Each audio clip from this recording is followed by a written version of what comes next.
Glória a Jesus. Até aqui, o Senhor já tem falado conosco, né? Através das orações, através do louvor. E vamos abrir, irmãos, em nome de Jesus, em Efésios. Nós somos uma família, irmãos. A família de Deus. A palavra fala lá no capítulo 1 de João, que Jesus veio para o que eram seus, mas os seus não o receberam. Mas todos quanto o receberam, deu-lhes o poder de serem feitos filhos de Deus, aos que creem no seu nome. Então, nós estamos aqui porque cremos, e somos filhos de Deus, da família de Deus, não é? E cada família, irmãos, cada família é de um jeito, não é? A gente tem um jeitão na nossa casa, um jeito de conversar, um jeito de se vestir, de se tratar.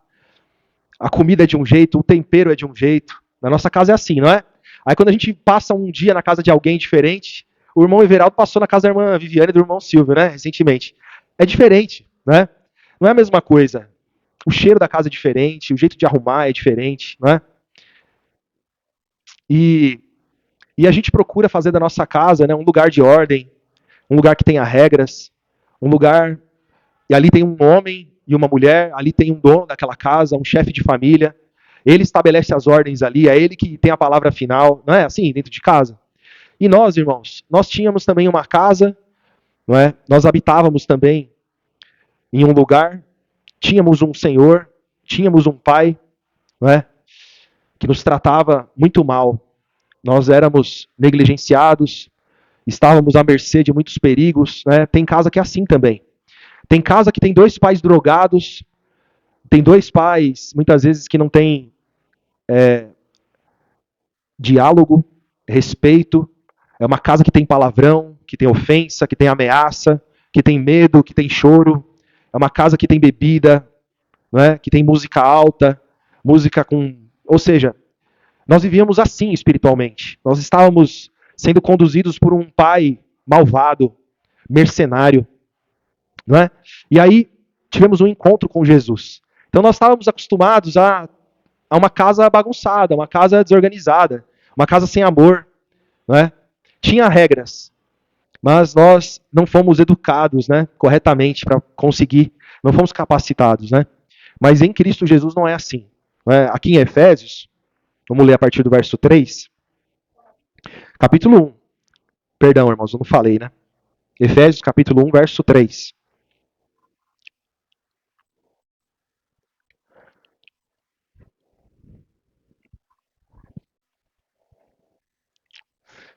Bendito o Deus e Pai de nosso Senhor Jesus Cristo, o qual nos abençoou com todas as bênçãos espirituais nos lugares celestiais em Cristo, como também nos elegeu nele antes da fundação do mundo, para que fôssemos santos e irrepreensíveis diante dele em amor, em caridade, em amor, e nos predestinou para filhos de adoção, por Jesus Cristo, para si mesmo, segundo o beneplácito de sua vontade, para louvor da glória de sua graça, para a qual nos fez agradáveis a si no amado. Então, aqui dá para entender que antes da fundação do mundo, aqui eu entendo a fundação do mundo vindouro, né? Então, ele nos elegeu, ele elegeu uma igreja, ele elegeu um povo. Não é uma religião, não é? E ele não escolheu as pessoas pelo nome, mas ele elegeu uma igreja. Ele sabia que muitos creriam na sua palavra, então ele elegeu para que nós fôssemos, né, santos e irrepreensíveis diante dele, em Jesus, no amado, né?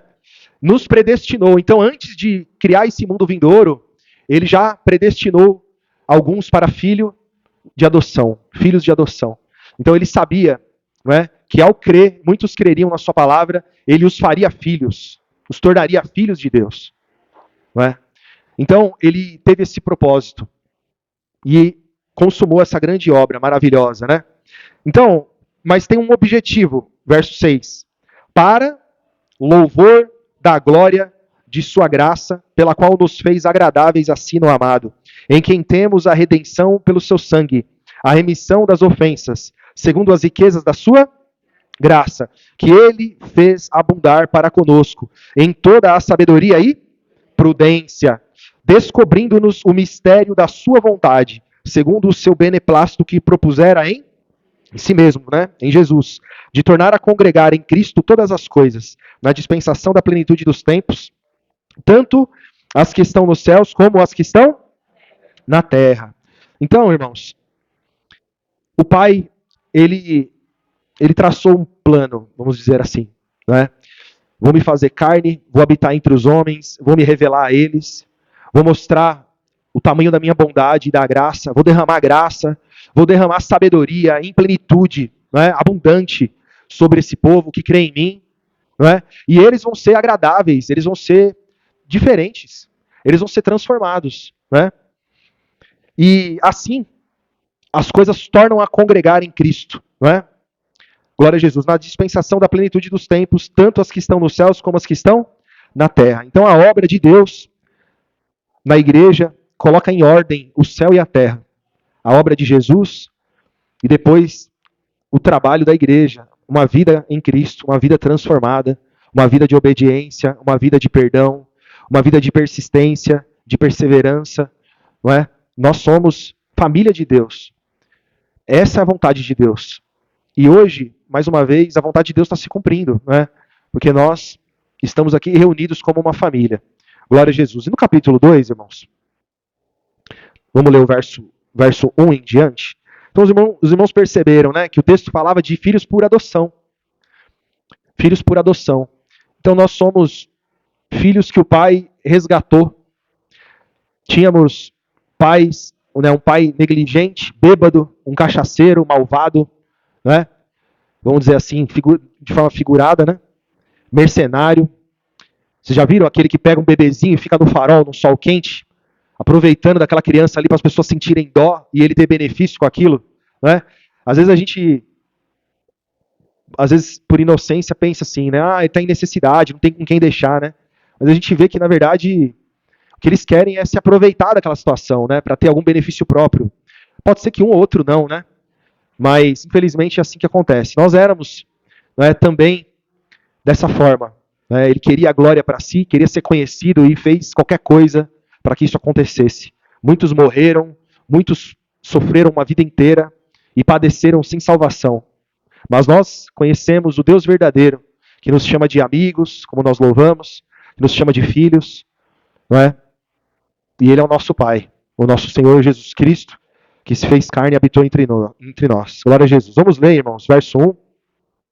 E vos vivificou, vos deu vida, estando vós mortos em ofensas e pecados, em que noutro tempo andastes, segundo o curso desse mundo, segundo o príncipe das potestades do ar, do espírito que agora opera nos filhos da desobediência, entre os quais todos nós também antes andávamos, nos desejos da nossa carne, fazendo a vontade da carne e dos pensamentos, e éramos por natureza filhos da ira, como os outros também. Então essa é a realidade do apóstolo Paulo. Era, né? Então quando ele escreve essa carta, ele se inclui como um filho da ira, né? Como alguém que andava segundo o caminho do mundo, o curso do mundo, fazendo a vontade da carne e dos pensamentos. Éramos por natureza, ele também era. Natural de, né? Por natureza. Então a natureza de Paulo e a natureza de cada um de nós, segundo Adão, segundo o velho homem, é sermos filhos da ira. Então, o pai da ira, que se ira todos os dias, né? Então, o príncipe desse mundo, o príncipe das potestades do ar, o príncipe dos poderes do ar, né? É um anjo, né? Então, ele diz no verso 4, a mudança, o que aconteceu na nossa vida, né? Como que foi? Como que ele nos vivificou? Mas Deus, que é riquíssimo em misericórdia, pelo seu muito amor com quem nos amou, estando nós ainda mortos em nossas ofensas, nos vivificou juntamente com Cristo. Pela graça sois salvos. E nos ressuscitou juntamente com Ele. E nos fez assentar nos lugares celestiais em Cristo Jesus. Então veja, ele afirma que nós já estamos ressuscitados com Cristo. É uma palavra da fé. É uma palavra de quem tem poder. Nós já estamos ressuscitados com Cristo. Mas eu estou aqui. Eu nem morri, como é que eu estou ressuscitado com Cristo? Porque eu vivo pela fé. Né? Então, é certo que se eu permanecer, eu ressuscito com Cristo. E pela fé eu já estou, né? Ressuscitado com Cristo. Glória a Jesus. Verso 6, ó, e nos ressuscitou juntamente com Ele, e nos fez assentar nos lugares celestiais em Cristo Jesus, para mostrar nos séculos vindouros. O que são os séculos vindouros, irmãos?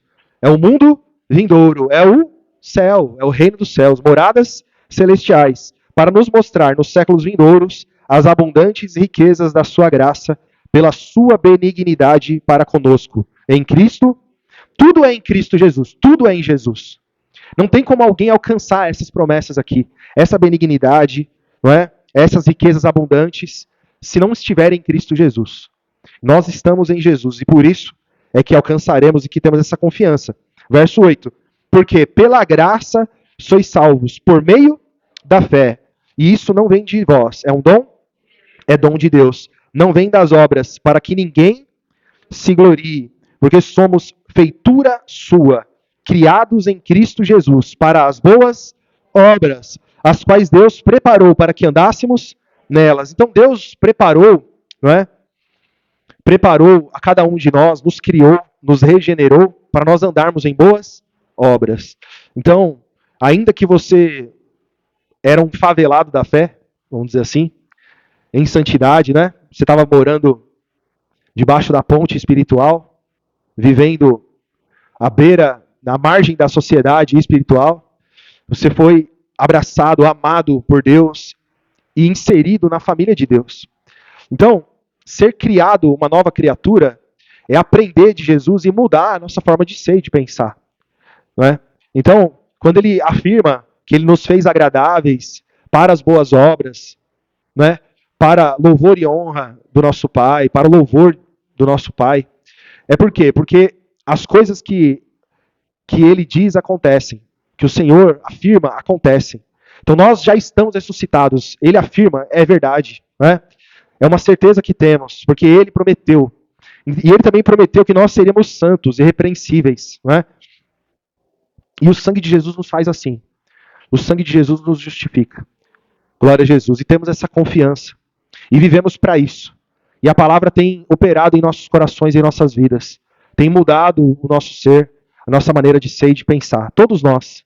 E nós temos caminhado para ser a cada dia mais parecidos com Jesus. Não é? Ainda que venhamos a errar, ainda que venhamos a pecar, a palavra nos motiva a levantar a cabeça, sacudir a poeira, não é? Colocar de novo em firme os joelhos desconjuntados, levantar as mãos cansadas e buscar o nosso Senhor, que pode nos ajudar, que é cheio de graça e de misericórdia, não é, irmãos? Então, aqui em Colossenses, irmãos,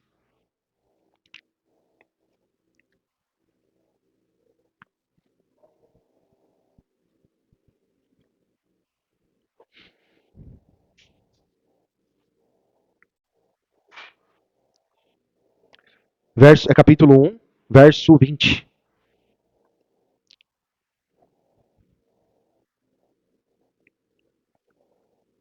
Vocês estão rápidos, hein? E que, havendo por ele feito a paz, pelo sangue da sua cruz, por meio dele, reconciliasse consigo mesmo todas as coisas, tanto as que estão na terra como as que estão nos céus. A vós também, que noutro tempo éreis estranhos e inimigos no entendimento pelas vossas obras, mas agora, contudo, vos reconciliou no corpo da sua carne pela morte, para que perante ele vos apresentar santos, irrepreensíveis e inculpáveis. Se, né? Tenho aí um se bem grande, não é? Uma condição, na verdade, permanecerdes fundados, alicerçados, não é? Firmes na fé, e não vos moverdes da esperança do evangelho que tendes ouvido, o qual foi pregado a toda a criatura que há debaixo do céu, e do qual eu, Paulo, estou feito ministro. Então, aqui já é uma carta para outra igreja. E a mesma coisa, né? Ele fala da reconciliação, de novo ele fala que houve uma reconciliação até no céu. Então havia também entre os anjos, não é? Alguns deles, muitos deles que precisavam de reconciliação. Não é? E a obra de Jesus Cristo trouxe reconciliação no céu e na terra. Não é? E glória a Jesus que essa reconciliação nos alcançou pela fé em Jesus Cristo. E a palavra diz, como fala no verso 22, né? No corpo da sua carne, pela morte, para perante ele vos apresentar santos, irrepreensíveis e inculpáveis. Então, a palavra diz que é pelo sangue, no corpo da sua carne, né, na morte de Jesus.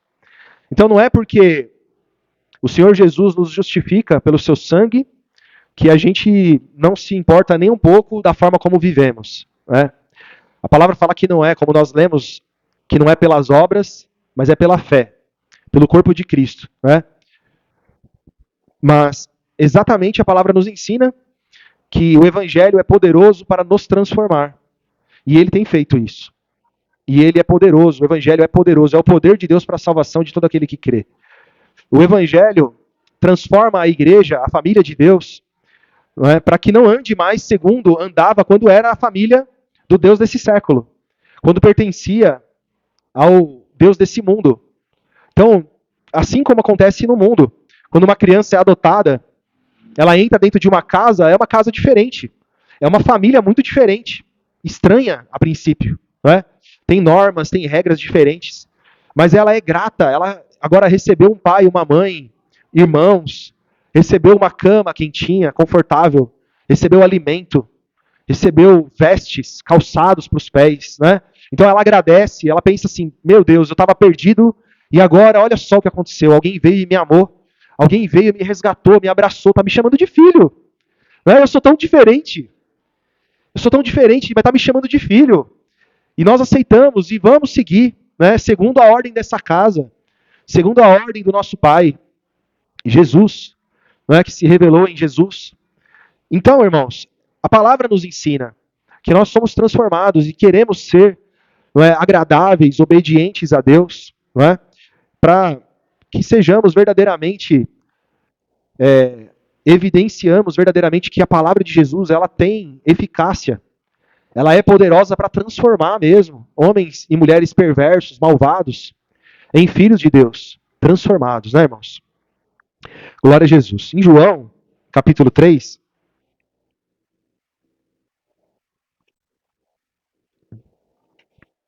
Nicodemos.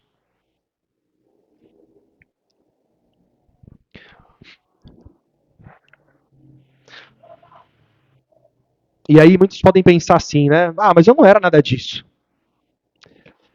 Antes de conhecer Jesus, eu fazia tanta coisa boa, eu ajudava tanta gente, né? Aqui tem um príncipe, né? A gente vai ler um pouquinho. O príncipe dos judeus. Um homem considerado, sem dúvida nenhuma, um homem que tinha autoridade entre os judeus. Ele também teve um encontro com Jesus. Verso 1, capítulo 3 de João, verso 1. E havia entre os fariseus um homem chamado Nicodemos, príncipe dos judeus. Este foi ter de noite com Jesus e disse-lhe: Rabi, bem sabemos que és mestre vindo de Deus, porque ninguém pode fazer estes sinais que tu fazes, se Deus não for com ele. E Jesus respondeu e disse-lhe: na verdade, eu te digo que aquele que não nascer de novo não pode ver o reino de Deus. E disse-lhe Nicodemos: como pode um homem nascer sendo velho? Pode porventura tornar a entrar no ventre da sua mãe e nascer? E Jesus respondeu: na verdade, te digo que aquele que não nascer da água e do espírito não pode entrar no reino de Deus. O que é nascido da carne é carne, o que é nascido do espírito é espírito. Não te maravilhes de eu te ter dito: necessário vos é nascer de novo. O vento assopra onde quer, e ouves a sua voz, mas não sabe de onde vem e nem para onde vai. Assim é todo aquele que é nascido do Espírito. Nicodemos respondeu e disse: como pode ser isso? E disse-lhe Jesus: tu és mestre em Israel e não sabe disso? Então, essa conversa de Nicodemos com o Senhor Jesus mostra um homem que tinha sabedoria, um homem que no mundo era alguém de valor para o mundo. Não importa. No mundo espiritual, ele tinha um pai negligente. No mundo espiritual, ele estava condenado, ele estava morto. Ele precisava de vida. Ele precisava ser regenerado, ele precisava nascer de novo. Tem um encontro com Jesus, o Senhor Jesus mostra para ele que todo o conhecimento dele não importa de nada, não é? Porque ele, sendo mestre em Israel, ele não sabia o básico, o mínimo, que todos nós sabemos hoje, né? Todos nós sabemos. Por quê? Porque o evangelho é o poder de Deus.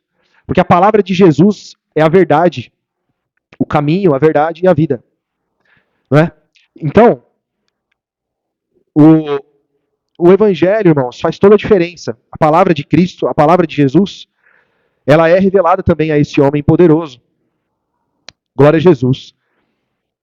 Tu és mestre de Israel e não sabes disso?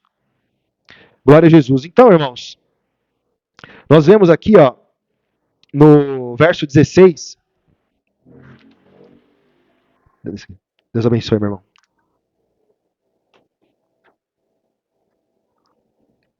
Glória a Jesus. O verso 16 diz assim, ó. Porque Deus amou o mundo de tal maneira que deu o seu Filho unigênito. Ou seja, o único Filho de Deus gerado. Unigênito é o único Filho de Deus gerado. Mostrando que nós não éramos filhos de Deus. Ele foi o unigênito. Depois que nós fomos adotados, ele passou a ser o primogênito entre muitos irmãos. Glória a Jesus. Então, ele amou o mundo de uma maneira tal, né, não tem palavras para descrever essa maneira, que deu o seu Filho unigênito para que todo aquele que nele crê não pereça, mas tenha a vida eterna, porque Deus enviou o seu Filho ao mundo, não para que condenasse o mundo, mas para que o mundo fosse salvo por ele. Quem crê nele não é condenado, mas quem não crê já está condenado, porquanto não crê no nome do unigênito Filho, não crê em Jesus, ele já está condenado, não é que Jesus vem condenar. Então o Senhor Jesus Cristo, ele vem trazer salvação a todos os homens que estão condenados. Tem algum que não era condenado? Não existia, não é? Então Nicodemos era um desses. Era um desses. Glória a Jesus. Verso 18. Quem crê nele não é condenado, mas quem não crê já está condenado. Porquanto não crê no nome do unigênito Filho, o nome é Jesus, não é? Glória a Jesus. E a condenação é esta, que a luz veio ao mundo, e os homens amaram mais as trevas do que a luz, porque as suas obras eram más. Antes de Jesus, a condenação era essa? O homem era condenado antes de Jesus por quê? Por que o homem morria sem salvação antes de Jesus? Não é? Porque receberam uma maldição. Receberam uma maldição, não receberam nenhuma promessa de vida eterna. Aquele quem prometeu não tinha poder para dar a vida eterna para eles, para os homens.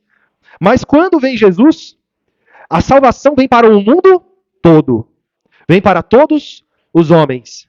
Então, a partir do momento em que Jesus Cristo vem com a salvação para o mundo todo, a condenação já é essa. Verso 19, a condenação é essa. Que a luz veio ao mundo e os homens amaram mais as trevas do que a luz, porque as suas obras eram más. Então, as pessoas sabem que existe o Senhor Jesus, que ele prometeu vida eterna, que ele trouxe o seu evangelho, mas as pessoas pouco se importam. Muitos não querem saber. Não é? Muitos são enganados. Conhecem um Jesus falso, aprendem da lei, aprendem de Moisés, ficam presos no Velho Testamento e não perseveram na doutrina de Cristo. Não é? E, portanto, não tem nem o Pai nem o Filho, como está lá na carta segunda carta de João. Não é? Então, irmãos, perseverar na doutrina de Cristo, manter-se alicerçado no Evangelho de Cristo, nós recebemos então a salvação, a vida eterna. Não é? Verso 20. Porque todo aquele que faz o mal odeia a luz, e não vem para a luz, para que as suas obras más não sejam reprovadas. Então, no fundo, as pessoas, quando têm um conhecimento um pouco mais próximo ali de Jesus, se aproximam de Jesus, conhecem um pouco da sua graça, da sua doutrina, eles rejeitam Jesus, porque preferem permanecer na sua prática, na sua vida, né? Então, todo aquele que pratica o mal, que faz o mal, odeia a luz e não vem para a luz, para que as suas obras não sejam reprovadas. Mas quem pratica a verdade vem para a luz, a fim de que as suas obras sejam manifestas, porque são feitas em Deus. Então aquele que quer fazer o que é certo, aquele que é sincero, ele vem para a luz, ele não se importa o que ele vai ter que renunciar. Ele não se importa o que ele vai ter que deixar para trás. Porque ele quer fazer o que é, ele pratica o bem. A prática dele é buscando fazer o que é certo. Não é? Então, glória a Jesus. Que nós, irmãos, possamos, da mesma maneira, né, permanecer sempre com esse pensamento. Glória a Jesus. Estar sempre obedientes à palavra do Evangelho, não é? Para que nós possamos também ter as nossas obras feitas em Deus. Né? Glória a Jesus. praticar a verdade. Glória a Jesus. Então, irmãos, a palavra do Evangelho, hoje, ela está nos mostrando, né, irmãos? Nos fazendo lembrar que nós éramos uma velha criatura, com costumes, com práticas, segundo a nossa natureza, a nossa antiga família, o nosso antigo pai, o Deus desse século. E agora, nascidos de Deus, seguimos segundo a sua vontade, né? Conduzidos pelo Espírito Santo, como a palavra mesmo disse, o vento assopra onde quer e ouves a sua voz, mas não sabe de onde vem nem para onde vai. Assim é todo aquele que é nascido do Espírito. Glória a Jesus. Então, irmãos, bendito é o nome de Jesus. Vamos, irmãos, para Hebreus, capítulo 12.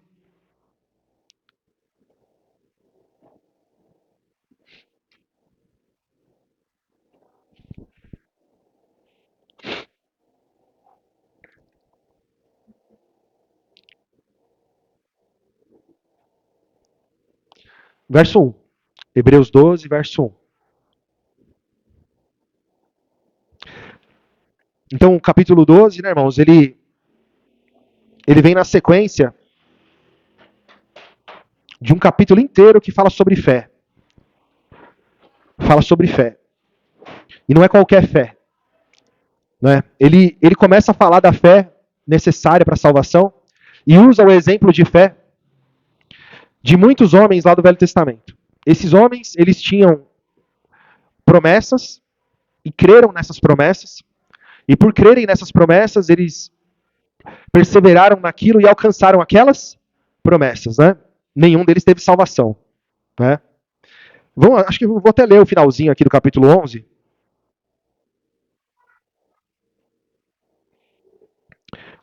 Verso 1, lê do 36 em diante. E outros experimentaram escárnios e açoites e até cadeias e prisões. Foram apedrejados, cerrados, tentados, mortos ao fio da espada. Andaram vestidos de peles de ovelhas e de cabras, desamparados, aflitos, maltratados, dos quais o mundo não era digno, errantes pelos desertos e montes e pelas covas e cavernas da terra. E todos estes, todos, tendo tido testemunho pela fé, não alcançaram a promessa, provendo Deus alguma coisa melhor a nosso respeito, para que eles, sem nós, não fossem aperfeiçoados. Sem a igreja, sem a palavra de fé, a palavra do evangelho, não existe alguém para ser aperfeiçoado. Não tem como alguém ser aperfeiçoado. Então esses homens creram, homens e mulheres, né? Tem algumas mulheres também aqui nessa lista do capítulo 11. Eles receberam aquilo que a promessa tinha sido feita a eles, mas morreram sem esperança de vida eterna, nenhuma. Alguns deles até profetizaram sobre Jesus. Até falaram da salvação sem saber o que era. Não tinham noção do que era. E morreram sem saber. Né? Então, olha só agora sobre nós, que recebemos a fé. A importância de nós valorizarmos essa filiação, essa adoção, essa graça, esse amor, essa misericórdia que nós recebemos. Verso 1 do capítulo 12. Portanto, nós também, pois que estamos rodeados de uma tão grande nuvem de testemunhas, deixemos todo o embaraço e o pecado que tão de perto nos rodeia, e corramos com paciência a carreira que nos está proposta, olhando para Jesus, autor e consumador da fé, o qual pelo gozo que lhe estava proposto, suportou a cruz, desprezando a afronta, e assentou-se à destra do trono de Deus. Então nós temos que deixar todo o embaraço e o pecado, porque ele está muito perto, está ao nosso redor. Né? Corramos com paciência.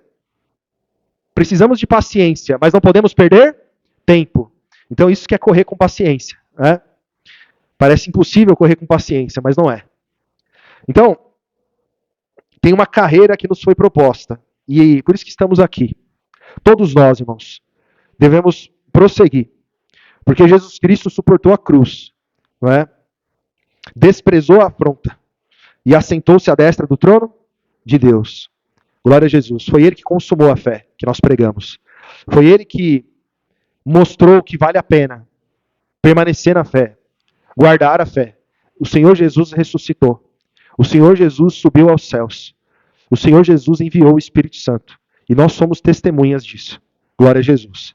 E a sequência diz, verso 3: Considerai, pois, aquele que suportou tais contradições dos pecadores contra si mesmo, para que não enfraqueçais, desfalecendo em vossos ânimos.